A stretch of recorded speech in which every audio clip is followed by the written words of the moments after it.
केजरीवाल जी के आने से ऐसे कोई फ़र्क नहीं, लोकसभा के चुनाव में कम से कम कोई फ़र्क नहीं पड़ने वाला है। आप ये देख सकते हैं राहुल जी का एक ये भारत जोड़ो आंदोलन था, ये कि अपने आप को कनेक्ट कर रहे थे भारत के लोगों से। नमस्कार, मैं सचिन कुमार और आप देख रहे हैं सौगन टीवी। लोकसभा चुनाव चल रहा है, उथल पुथल मच चुकी है इस बार, क्योंकि एक तरफ दूसरी केजरीवाल भी बाहर निकल गए हैं। बताया जा रहा है कि बहुत बड़ा टक्कर होने वाला है, कहीं ना कहीं मुकाबला जो है मोदी जी के लिए बड़ा कठिन होने वाला है। क्या लगता है इस बार लोकसभा चुनाव में?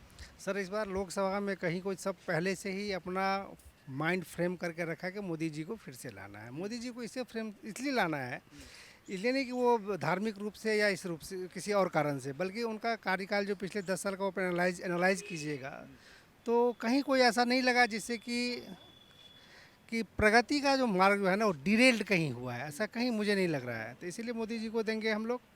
और मोदी जी को केजरीवाल जी के आने से ऐसे कोई फ़र्क नहीं, लोकसभा के चुनाव में कम से कम कोई फ़र्क नहीं पड़ने वाला है।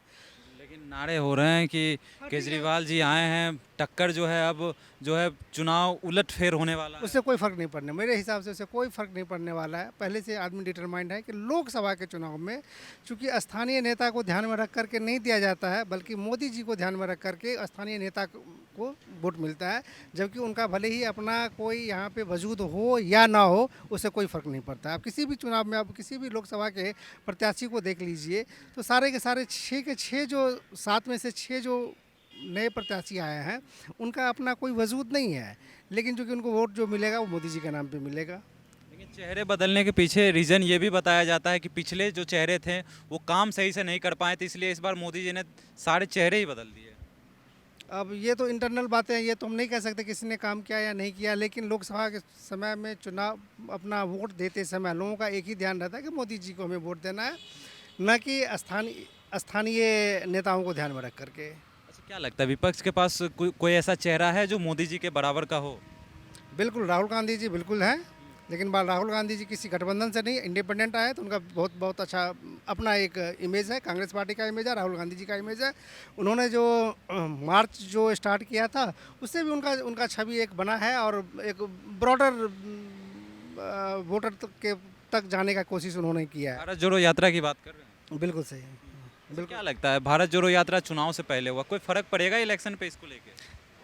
2 से 3% का फर्क जरूर पड़ेगा, क्योंकि इसका ये भी बीजेपी का ये भी तो आरोप है कि भारत टूटा कब था जो ये जोड़ने निकल गए। ये काम ही कभी कभी ऐसे करते तोड़ने हैं। जोड़ने के रूप में मत देखिए, तोड़ने जोड़ने के रूप में मत देखिए, इसको लोगों से लोगों तक जोड़ने, अपने आप को उन्होंने कनेक्ट किया। तो आप ये देख सकते हैं राहुल जी का एक ये भारत जोड़ो आंदोलन था, या कि अपने आप को कनेक्ट कर रहे थे भारत के लोगों से। ये उनका पार्टी का कनेक्शन था, ये मतलब ये आंदोलन था, ना कि जोड़ने का मतलब ये जोग्राफिकल जोड़ने या तोड़ने की बातें नहीं है। अपने प्रत्याशियों के या अपने कार्यकर्ताओं को के बीच एक स्फूर्ति लाने के लिए, एक गर्माहट लाने के लिए, और उनको लगा कि नहीं, हमारे जो टॉप लीडर हैं वो ऐसे नहीं एसी रूम में बैठ करके फैसले ले रहे हैं, बल्कि उनमें भी वो क्षमता है जो लोगों में, और तपती हुई धूप में, और क्या कहते हैं सर्दी के मौसम में भी वो जिस तरह का काम किया वो काबिल तारीफ़ है। उनसे मुझे लगता है कि भारत का यात्रा के द्वारा जो उनको अनुभव हुआ था वो अनुभव कहीं ना कहीं देश के लिए प्रगति में ही काम तो करेगा। और अल्टरनेट में बीजेपी के अल्टरनेट में तो कांग्रेस को ही रखना ही पड़ेगा, ये हमारी मजबूरी भी है। एक टाइम पे कांग्रेस सबसे बड़ी पार्टी होती थी, नेशनल पार्टी थी, लेकिन अब जो धीरे धीरे है जो वर्चस्व जो कांग्रेस का एक टाइम पे था कहीं ना कहीं कम दिखता आ रहा है। अब क्या लगता है बीजेपी सच में कुछ ऐसा कर दी है क्या?